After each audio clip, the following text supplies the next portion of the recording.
Hello বন্ধুরা, welcome back to my channel. আশা করছি সবাই ভালো আছো, আমিও খুব ভালো আছি।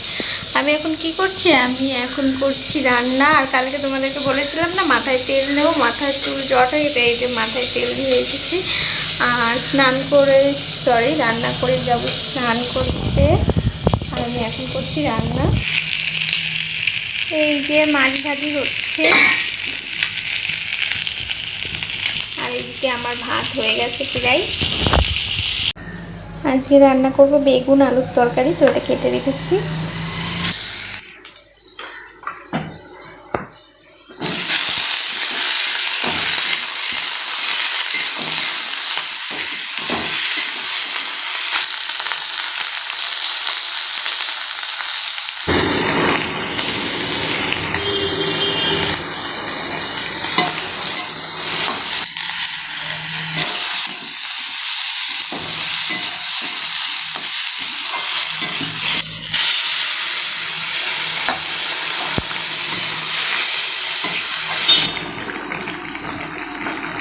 মাছ দিয়ে দিলাম, মাছগুলো ভেঙে চুড়ে গেছে।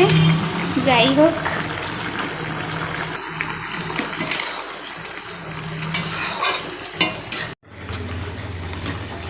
সবজিগুলো একটু ঘেটে দেব তরকারির মধ্যে, তো আমি গাবলাই করে নিয়ে নিয়েছি।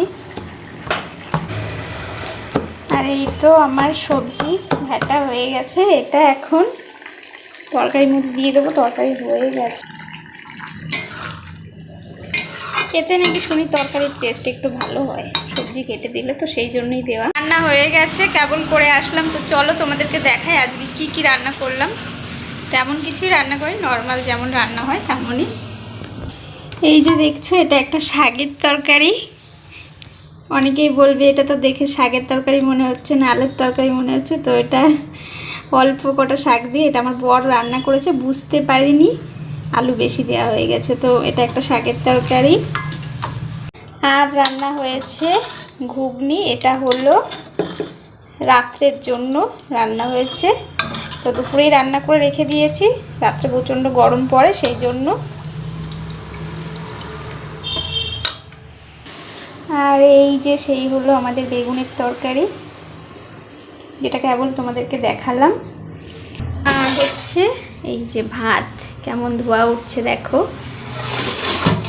বন্ধুরা, আজকের ভিডিওটা এই পর্যন্তই। ভালো লাগলে অবশ্যই লাইক শেয়ার কমেন্ট আর আমার চ্যানেলটাকে সাবস্ক্রাইব করো। আজকের মতো এই পর্যন্তই, টাটা।